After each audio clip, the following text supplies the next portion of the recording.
11월 27일 수요일입니다. 마태복음 17장 겨자씨 한 알만큼의 믿음이라는 주제로 말씀을 나누겠습니다. 먼저 기도로 시작하십시오. 성경을 일에 삼일기 바랍니다. 꾸준한 영성을 하는 당신의 생을 변화시킵니다. 첫 번째, 변화산 이야기. 1절입니다. 엿새 후에 예수께서 베드로와 야고보와 그 형제 요한을 데리시고 따로 높은 산에 올라가셨더니. 예수님은 베드로와 야고보와 요한을 데리시고 따로 산에 올라가셨습니다. 왜 예수님께서는 12명의 제자들 중에 3명만 데리시고 따로 산에 올라가셨을까요? 더 많은 제자들이 주님께서 변형되시는 그 영광스러운 모습을 보게 되면 더 좋았을 것 같은데 말입니다. 왜냐하면 베드로와 야고보와 요한은 예수님과 가장 친밀한 관계 속에 있었기 때문입니다. 예수님께서 십자가에 달리시기 바로 전날 밤 겟세마네 동산에서 기도하실 때에도 제자들 중 이들 3명만 따로 데리고 다른 곳에서 기도하시는 장면이 나옵니다.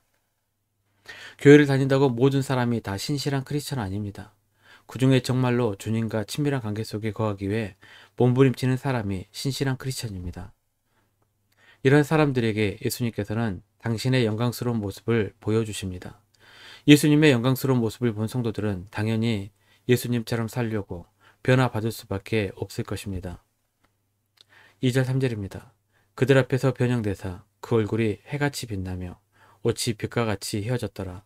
그때 모세와 엘리야가 예수와 더불어 말하는 것이 그들에게 보이거늘. 예수님께서 변하신 산이 다볼산이라고 하는 사람도 있고 헬몬산이라고 하는 사람도 있습니다. 높은 산이란 말과 가이사라 빌립보 부근이라면 헬몬산일 가능성이 더 높아 보입니다. 어쨌든 그 산에서 3명의 제자들은 예수님께서 모세와 엘리야와 함께 말하는 것을 보게 됩니다. 모세와 엘리야는 전설적인 인물이었고 제자들 생각에 예수님과 동격의 인물로 여긴 것 같습니다. 4절입니다. 베드로가 예수께 여쭈어 이르되 주여 우리가 여기 있는 것이 좋사오니 만일 주께서 원하시면 내가 여기서 초막셋을 짓되 하나는 주님을 위하여 하나는 모세를 위하여 하나는 엘리야를 위하여 하리이다. 예수님의 말씀도 듣고 모세의 말씀도 듣고 엘리야의 말씀도 들으면서 함께 있으면 얼마나 좋을까 하는 심정에서 베드로가 불쑥 말을 꺼냈습니다. 바로 그때 구름 속에서 하나님의 말씀이 들립니다. 5절입니다. 말할 때 호련히 빛난 구름이 그들을 덮으며 구름 속에서 소리가 나서 이르되 이는 내 사랑하는 아들이요 내 기뻐하는 자니 너희는 그의 말을 들으라 하시는지라. 굉장히 중요한 말씀입니다. 우리는 예수님의 음성을 들어야 합니다. 그런데 주님의 음성을 듣는 것을 그다지 중요하게 여기지 않는 것 같습니다. 기도할 때도 내 말만 실컷 하고는 기도를 끝내버립니다. 뿐만 아니라 주님께서 성경에서 수많은 말씀하셨는데 별로 관심이 없는 사람이 많습니다. 주님의 말씀 대신에 어떤 유명한 사람의 말에 더 매혹적으로 끌리기도 합니다. 모세나 엘리야 같은 능력의 종의 말씀을 쫓아다닙니다. 저분은 기도하는 사람이다. 바로 저 사람들의 말을 들어야 한다면서 여기저기 돌아다니며 정작 예수님의 음성을 듣지 못하는 사람들도 많습니다. 아무리 유명세가 있다고 해도 사람의 말은 한낱 연약하고 제약된 인간의 말일 뿐입니다. 주님의 말씀이 있는데 왜 엉뚱한 말에 귀를 기울입니까? 주님의 말씀에만 집중해도 우리의 인생은 그렇게 길지 않습니다.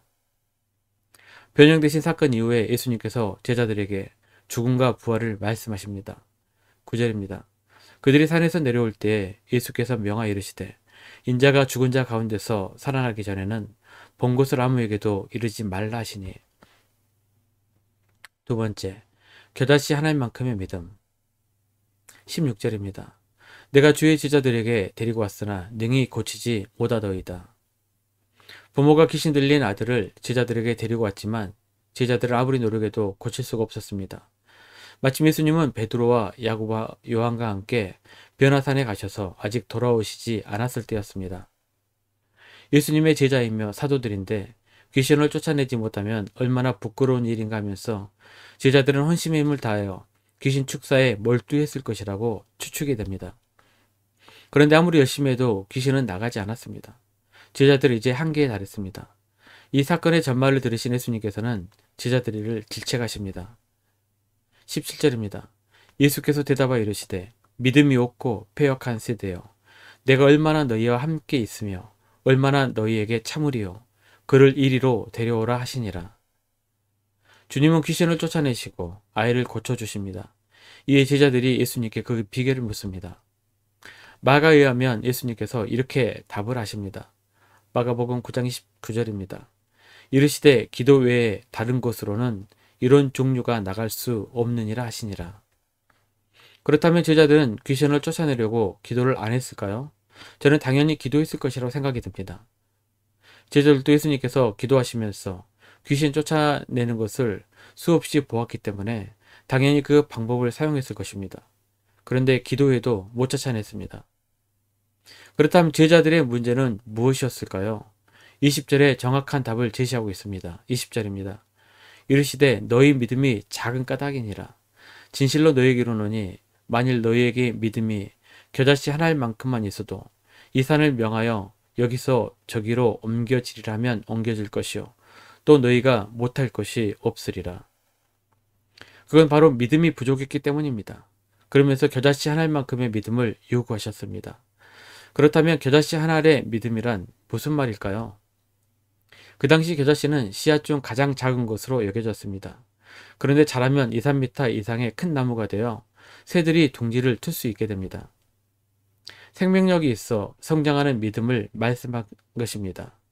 주님께서 앞에서 얼마나 더 함께 있어야 하느냐 하고 하신 말씀을 보면 믿음의 성장이 더디거나 아니면 자라지 않고 정체해 있는 상태를 꾸짖으신 것 같습니다. 한 가지 더 생각해 보고 싶습니다. 믿음의 대상도 중요합니다. 우리는 기도하면서 치유될 줄로 믿습니다. 응답받을 줄 믿습니다. 라고 기도합니다. 하지만 치유와 응답은 믿음의 대상이 아닙니다. 믿음의 대상은 오직 예수 그리스도뿐입니다. 이제 우리는 우리의 믿음의 대상이 나의 문제가 해결받는 것에서 예수님으로 바뀌어야 합니다. 이것이 바로 온전한 믿음이고 예수님께서 말씀하신 참된 기도의 의미입니다. 기도는 하나님과 바른 관계를 이루며 믿음의 대상이신 예수님을 바로 믿는 것입니다. 이런 분명한 믿음이 있을 때 무슨 일이 발생합니까?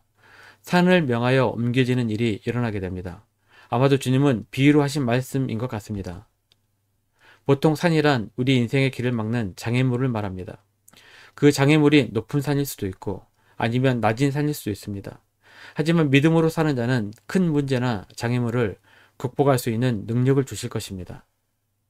인간의 눈으로 봤을 때 불가능한 문제들도 하나님의 방식으로는 아무것도 아닌 것이 너무나 많습니다. 믿음으로 인생의 수많은 문제를 해결받게 되기를 기도합니다. 말씀 요약 및 적용입니다. 그냥 교회만 다니는 신앙으로는 부족합니다. 예수님과 친밀한 관계를 만들어가는 것이 믿음입니다. 예배와 말씀 묵상 그리고 기도를 통해 주님과 친밀한 관계를 만들어 가시기를 바랍니다. 1년 성경 읽독 주간계획입니다. 오늘은 수요일 고린도서 12장에서 갈라디아서 1장까지 말씀 천천히 묵상하십시오. 11월 중보기도 제목입니다. 5가지 기도 제목 충분히 기도하시고 교회와 개인 기도 시간을 가지시기 바랍니다. 가정에서 기도하시기 힘드신 분들은 교회 나오셔서 조정 기도 시간을 이용하시면 됩니다. 조정 기도는 새벽 6시부터 밤 10시까지입니다. 편하신 시간에 정기적으로 나서 기도하시길 바랍니다. 하루 30분씩 최선을 다하시기 바랍니다. 그러면 여러분의 삶이 변화될 것입니다. 영상을 다 보신 분들은 확인 문자를 보내시거나 유튜브에 댓글로 달아주시면 정기적인 영성 훈련에 도움이 될 것입니다. 오늘 하루도 승리하시기를 기도합니다.